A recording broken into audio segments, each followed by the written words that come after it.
భవానీ, ఏంటమ్మా ఏం ఆలోచిస్తున్నావు? ఆకలవుతుంది, ఏమైనా పెట్టు అని గోలగోల చేసేదానివి కదా, అందుకే నీకోసం స్నాక్స్ చేశాను, తీసుకో. ఏమైందమ్మా? స్కూల్లో ఎవరన్నా ఏమైనా అన్నారా? లేదవ్వా, మా ప్రిన్సిపల్ మేడం ఈరోజు రిజైన్ చేశారు. ఏమన్నావు భవాని? ఎవరు రిజైన్ చేశారన్నో? మా ప్రిన్సిపల్ మేడం. ఎందుకు తెలియదు నాన్న, రేపటి నుంచి మేడం రారు.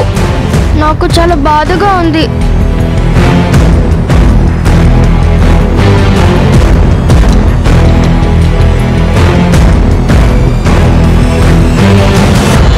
హలో, నేను అర్జున్ని మాట్లాడుతున్నాను.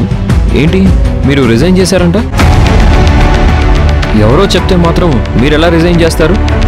మీరుంటే స్కూల్ భవిష్యత్తు ఎంత బాగుంటుందో, పిల్లలకి ఫ్యూచర్ ఎంత ఉజ్వలంగా ఉంటుందో నాకు తెలుసు కదా. మీ మీద నమ్మకంతోనే మేము అసలు స్కూల్కి కూడా రాకుండా మీ మీదే మొత్తం వదిలేసాం. ఇప్పుడు అక్కడికి వచ్చింది మా మరదలే కదా, తనకు కూడా మీ సహకారం అవసరం. మీరు తొందరపడి నిర్ణయం తీసుకోకండి, నేను కొత్త మేనేజ్మెంట్తో మాట్లాడతాను. ఏమైంది నాన్న? మేడం ఏమన్నారు? మీ పిన్ని వాళ్ళని రిజైన్ చేయమన్నదంట, అందుకే చేశారంట. పాపం, మేడం చాలా మంచిది నాన్న, ఆవిడని వెళ్ళొద్దు అని చెప్పాలి.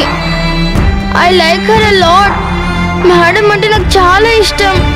నేను మీ అమ్మకి చెప్పి మీ పిన్నితో మాట్లాడిస్తాను. ప్లీజ్ నాన్న, మేడం మమ్మల్ని అందరినీ ఎంత బాగా చూసుకుంటుందో తెలుసా? మాకు ఆ మేడం అంటే చాలా ఇష్టం. నేనన్నా కూడా ఆ మేడంకి చాలా ఇష్టం.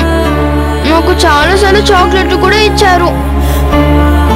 నువ్వేం కంగారు పడకు భవాని, నేను మాట్లాడతాను కదా.